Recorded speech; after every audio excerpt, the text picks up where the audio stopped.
যে জল তুমি ভাই একটা মাপের মতো রাখবা, যাতে এরম না হয় যে একদম ডাঙা, মানে আলের দু সাইডে চারিদিকে যেন বাড়ি খায় জলটা, যাতে দু সাইডে আলের জলের বাড়ি খেয়ে, ঠিক আছে, যাতে পুরো জমিটা যাতে সমান হয়, ঠিক আছে।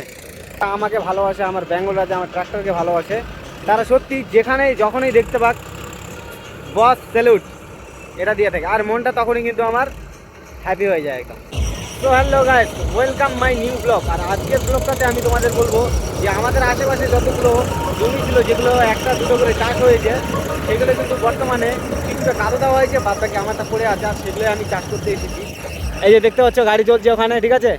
এই যে এখান থেকে, হ্যাঁ, এখান থেকে শুরু করে দেখো ওই কি মাঝখানে কিছু ধান গাড়া আছে, ওই সাইডগুলো কাদা হয়ে গেছে, অন্য গাড়ি চাষ করছিল। বাকি এখান থেকে শুরু করে এই দিকটা, এইটা এই যে এদিক দিয়ে ঘুরে একদম এই পর্যন্ত, এটা পুরো আমার গাড়ি এখন চাষ করবে, ঠিক আছে। আর বর্তমানে দেখতে পাচ্ছ আমার ওল্ড ড্রাইভার, ঠিক আছে। তো কথায় আছে পুরাতন চাল ভাতে বাড়ে। এর আগে তোমাদের একটা ড্রাইভার দেখাইছিলাম, সেই ড্রাইভারটা কিন্তু এসে চাষ করছিল, আমার মনের মতো হয়নি। যাই হোক, তো কারো মুখে তো আর বলা যাবে না যে তোমার চাষ খারাপ হচ্ছে, ভালো হচ্ছে না। তো বলছিলাম মোটামুটি এটা হচ্ছে, ঠিক আছে। তো আমরা প্রো ড্রাইভার, আমরা কিন্তু বলে দিতে পারবো যে কোনটা ভালো, কে চাষ করছে আর কে খারাপ করছে, ঠিক আছে। তো এই যে দেখতে পাচ্ছ আমার পুরাতন চাল ভাতে বাড়ে, মানে পুরাতন ড্রাইভার খাতারনাক চাষ করছে, ঠিক আছে। ও যেই সব জমিগুলো কাদা দিচ্ছে ভাই, সমান মই দিতে হবে না, তোমাদের মই দিতে হবে না, একদম লেভেল হয়ে যাবে, লেভেল যাকে বলে, বুঝেছো। আর যে জমিওয়ালা আছে, জমি যাদের, ঠিক আছে, যে জমির মালিক আছে, ওনার আছে, তাকে বলা হয়েছে যে জল তুমি ভাই একটা মাপের মতো রাখবা, যাতে এরম না হয় যে একদম ডাঙা, মানে আলের দু সাইডে চারিদিকে যেন বাড়ি খায় জলটা, যাতে দু সাইডে আলের জলের বাড়ি খেয়ে, ঠিক আছে, যাতে পুরো জমিটা যাতে সমান হয়, ঠিক আছে।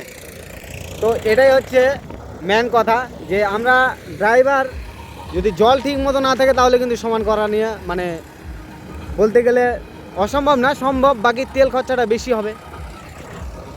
তো আমার একটাই কথা, যে আজকের এই যে ব্লগটা করছি, এটা আমাদের যে মহিন্দ্র অথবা তপনের মধ্যে যেসব আরও অন্যান্য ট্র্যাক্টরওয়ালারা আছে, তাদের কিন্তু এইরকম মানে মডিফাইড ট্র্যাক্টর একটাই আছে, সেটা হচ্ছে বেঙ্গল রাজা তপন সাউথ দিনাজপুর, ঠিক আছে। এই যে আমাদের বেঙ্গল রাজা চলছে, খাতারনাক প্লেস। অনেকক্ষণ ধরে বলতে বলতে আমার মানে শ্বাসটা সব হারা যাচ্ছে। তো তোমাদের কার কত দূর চাষ এগোলো, ঠিক আছে, কার কাদা হয়ে যাচ্ছে, কার কাদা হবে, কার কাদা হয়নি, ঠিক আছে, তোমরা কিন্তু অবশ্যই কমেন্টে জানাবে, কারণ আমি জানতে চাই যে তোমাদের অবস্থা কীরকম, তোমাদের ওই সাইডে ধান লাগানো হচ্ছে না কি খবর, না লাগা শেষ হয়ে গেল, সেটা তোমরা অবশ্যই জানাবে। আর যারা যারা বেঙ্গল রাজাকে ভালোবাসো, একদম ঠুকে লাইক করো, ঠুকে একদম এমন ঠুকে লাইক দেবে যেন একদম বাইরে চলে যায়, একদম বাইরে, ঠিক আছে। তবে হ্যাঁ, এটা সত্য কথা, আমার যতগুলো ফলোয়ার আছে, আমার যতগুলো বন্ধুবান্ধব আছে, যারা আমাকে ভালোবাসে, আমার বেঙ্গল রাজা আমার ট্রাক্টরকে ভালোবাসে, তারা সত্যি যেখানেই যখনই দেখতে পাক বস স্যালুট এটা দিয়ে থাকে, আর মনটা তখনই কিন্তু আমার হ্যাপি হয়ে যায়, একদম খুশি যাকে বলে, একদম সেই খুশি।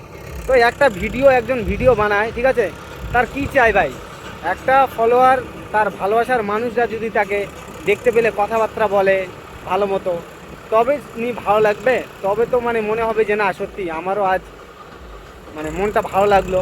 তবে হ্যাঁ, একটা স্বপ্ন আছে আমার, যে ভবিষ্যতে যদি বেঙ্গল রাজা দক্ষিণ দিনাজপুর কেন পুরো ইন্ডিয়ার মধ্যে ফেমাস হয়, তো আমাকেও মানে এমন একটা মানে মনের ইচ্ছা আছে যে আমার যতগুলো ফলোয়ার আছে সবাইকে নিয়ে একটা কনসার্ট করব, ঠিক আছে, যেখানে আমি যাব আমার সব ফলোয়াররা থাকবে, ঠিক আছে, জাস্ট এনজয় হবে। তো thank you, tata, bye bye. এই যে বেঙ্গল রাজা চলবে ধামাকাদার ভাই।